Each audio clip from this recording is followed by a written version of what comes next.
안녕하세요. 짜임입니다. 어제 증시는 연초 기대감으로 상승 출발했지만 다시 한번 지표 발표에 따라서 하락으로 전환되는 모습입니다. 자, 그만큼 경기 침체에 대한 우려가 커지고 있는 모습인데요. 어제 발표되었던 미국 12월 제조업 PMI 지표가 2020년 5월 이후에 가장 빠른 속도로 악화되면서 침체 우려가 높아지는 그런 상황입니다. 신규 주문 감소 속도가 가속화가 되면서 제조업 생산량이 큰 폭으로 감소되는 모습이지만요. 인플레이션에 대한 압력은 눈에 띄게 완화되는 모습을 보여주고 있습니다. 어찌 보면 이제 증시의 관건은 이 물가보다는 경기 지표와 더불어서 고용 지표가 중요해지는 시기가 될 것 같습니다. 자, 오늘 또 한 번 제조업 지표와 고용 지표가 발표되는 만큼 오늘 증시도 변동성이 좀 심화되는 또 그런 증시가 될 것 같습니다. 자, 어제 발표되었던 제조 구매 관리자 지수의 PMI 12월 최종본을 보게 되면요. 이전 대비 47.7이었는데 예측가가 46.2였습니다.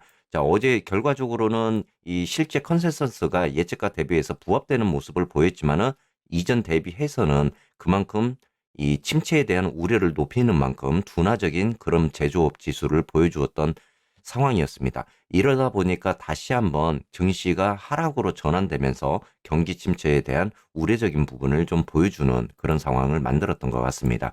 그 전에 발표되었던 이 독일의 CPI 소비자 물가 지수가 발표가 되면서 이 예측가 대비 둔화적인 이런 모습들을 보여주면서 그나마 미국 증시를 안정화시키는 역할을 좀 해주기도 했었습니다.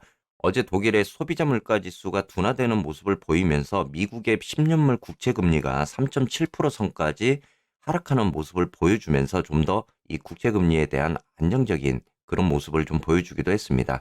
자, 이렇게 이제 10년물의 국채 금리가 하락으로 전환이 되면서 TLT와 TMF가 또 강한 상승을 보여주기도 했었습니다. 어제 TMF 같은 경우는 5.38% 상승을 하면서 8달러 선을 다시 한번 돌파하는 이런 모습을 보여줬는데요. 어제는 이제 11선에 이평선 저항에 좀 막히는 이런 모습을 보였습니다. 자, 이제는 뭐 우리가 이 좀 더 안전자산 채권에 좀 더 투자에 대한 비중도 좀 여러분들이 이제 지속적으로 가져가시는 게 좋다라고 이야기를 드렸었는데요. 이렇게 TMF와 지금 TLT 같은 경우도 어제 1% 정도, 거의 2% 정도 상승을 하면서 다시 한번 지금 101달러 선까지 이렇게 올라오는 모습입니다. 2022년 같은 경우는 우리가 주식도 폭망을 하고 채권도 폭망을 하는 그런 시기의 모습을 보여주었는데요. 올해 같은 경우는 좀 더 이제 안전자산을 선호하는 모습이 나타나면서 이 채권의 매수적인 부분들이 좀 들어오는 이런 모습을 보여주고 있습니다. 자, 10년물이 과연 이제 3.7%에서 3.6% 선까지 이 지지를 받고 다시 한번 상승을 할지에 대한 부분도 우리가 좀 챙겨봐야 될 부분인 것 같습니다. 자, 오늘도 속스 차트 한번 먼저 보도록 하겠습니다. 지난 12월에 이 마감되기 직전에 이 8달러 선까지 내려왔다가 반등을 보여주면서 어제 또 이 풀이장에서 상승하는 모습을 보였지만 지표 발표가 되면서 다시 한번 하락적으로 전환되는 모습인데요. 아직은 속슬이 우리가 이 봤을 때 추세 전환선에 대한 부분들이 아직은 이 하방 쪽에 가깝게 있습니다. 이 어찌 되었건 우리가 이제 이평선을 수렴을 하고 좀 더 상승 쪽으로 전환을 하는 이런 모습들이 나오기 전까지는 아직도 속슬의 하방적인 부분이 더 남아 있다라고 여러분들이 보셔야 될 것 같고요. 위로 올라가더라도 제가 여러분들께 말씀드렸던 우리가 이제 강한 지지선이었던 이 10.5달러 구간이 이렇게 하락적으로 전환이 되면서 이제는 10.5달러가 강한 지지선 역할을 해줬지만은 이제는 강한 저항선 역할을 하고 있는 모습입니다.